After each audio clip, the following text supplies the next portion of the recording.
भाजपा सत्ता लोलुपता के चलते हाँ भी कर सकती है, ऑल पार्टी मीटिंग में सहमति दे सकते, लेकिन एक बड़ा सवाल सामने खड़ा होगा दोहरे चरित्र का। उन सवालों पर भी घेरेंगे हम। सत्ता रसमलाई चावने के लिए नहीं होता।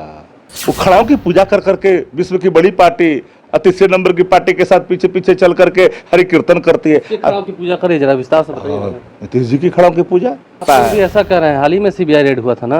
और सीबीआई रेड नहीं थी, प्रतिशोध की प्रकाष्ठा थी।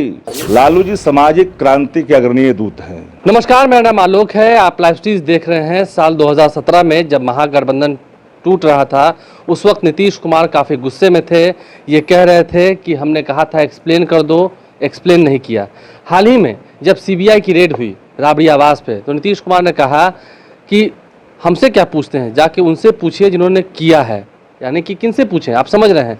क्या जेडीयू और आरजेडी के संबंध फिर से सुधर रहे हैं? इस वक्त शक्ति सिंह यादव, जो कि आरजेडी के प्रखर वक्ता हैं, तेजस्वी यादव के साथ कभी कभार साय की तरह दिखते हैं।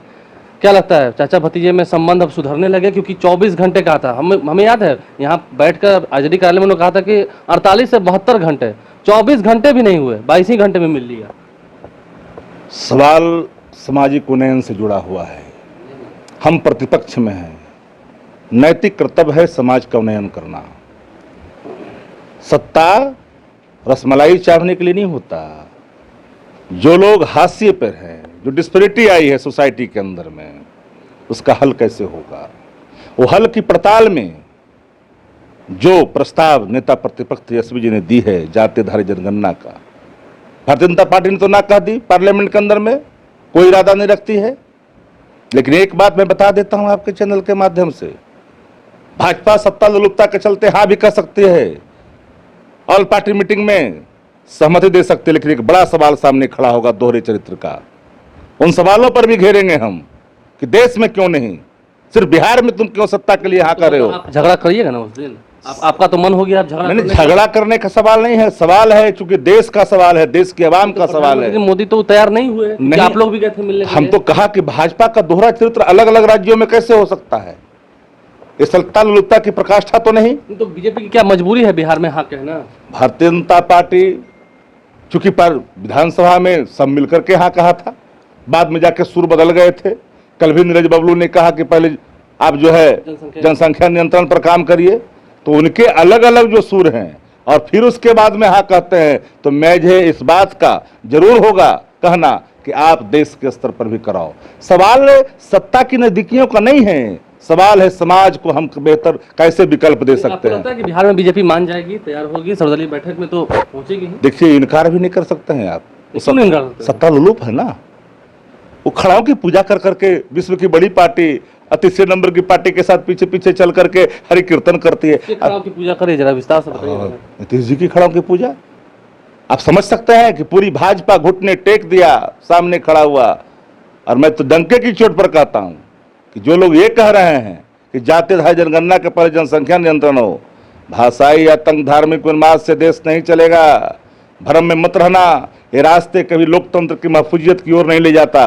अगर लोकतंत्र को महफूज रखना चाहते हो देश के अंदर में, और उन सभी पॉलिटिकल पार्टियों को मैं कहना चाहता हूं आपके माध्यम से, जो कहीं न कहीं राम मनोहर लोहिया, लोकनायक जयप्रकाश नारायण जी के सिद्धांतों को अंगीकार करने की बात कहते हैं, तो उनको वक्त आ गया है। वक्त आया है कि सब लोग मिलकर करके तली पार करिए उन अधिवाद शक्तियों को जो देश को खोखला कर रहा है, चंद लोगों के लिए पहरेदार बना हुआ है। बीजेपी के सहारे आप आरजेडी जेडीयू तो एक हो रहे हैं ना भीतर भीतर। यहाँ एक का सवाल का है, तो मुद्दा पर समर्थन का सवाल है। प्रतिपक्ष दर्पण होता है संसदीय लोकतंत्र में, एक हो रहे हैं ना। एक कहाँ हो रहे हैं? एक मुद्दा पर हल के समाधान ढूंढने में हमारी सहायता मुख्यमंत्री अगर कर रहे हैं, तो हम तो भाई विपक्ष तो काम करेगा। बीजेपी साथ नहीं देती है तो बीजेपी साथ नहीं देगी, फिर भी होगी जातिधारी जनगणना। मैं डंके की चोट पर कहना चाहता हूं, कोई माई का लाल जातिधारी जनगणना को मूर्त रूप होने से नहीं रोक सकता है। भी ऐसा कर रहे हैं। हाल ही में सीबीआई रेड हुआ था ना। और सीबीआई रेड नहीं थी, प्रतिशोध की प्रकाष्ठा थी। सीबीआई अब सीबीआई नहीं रह गई, उसकी स्वायत्ता समाप्त हो चुकी है। वो सत्ता की वो डांसर है ड्योढ़ी की, जहां पर जो धुन दिए जाते हैं उसी धुन पर डांस करती दिखती है। ये सीबीआई अपनी स्वायत्ता खो बैठी है, अधीनता स्वीकार कर ली है सत्ता की। तो इन परिस्थितियों में उसके कार्रवाई को आप गंभीरता से नहीं लेनी चाहिए। तो लालू प्रसाद भी बिहार आ रहे हैं, तो लगता है कि माहौल थोड़ा बदलेगा, क्योंकि जाति जनगणना का मुद्दा भी काफी गरमाया हुआ है, वो भी रहेंगे बिहार में। लालू जी सामाजिक क्रांति के अग्रणीय दूत हैं। इस राज्य के अंदर में 3 क्रांतियां हुई। सप्त क्रांतियां डॉक्टर राम मनोहर लोहिया जी के नेतृत्व में, संपूर्ण क्रांति लोकनायक जयप्रकाश नारायण जी के नेतृत्व में और सामाजिक क्रांति आदरणीय लालू प्रसाद जी के नेतृत्व में। लालू प्रसाद जी की सेहत खराब थी, सबको पता है, सबको चाहता है देखना।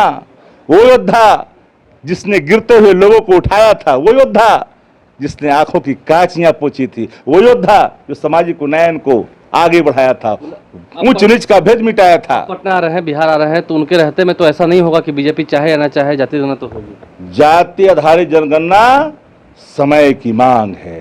पड़ताल नहीं करेंगे क्या? पड़ताल करनी पड़ेगी आपको भी, सभी मीडिया साथियों को भी, कि आखिर कौन लोग हैं जो हाशिए पर है, कमरे में रहने पर मजबूर हैं, कौन लोग हैं जो उच्च शिक्षा ग्रहण नहीं करते, भीख मांग के मंदिर और मस्जिद के किनारे बैठ के खाते हैं, वो कौन लोग हैं जो दिहाड़ी मजदूरी का काम करते, क्या उनको अवसर नहीं मिलना चाहिए?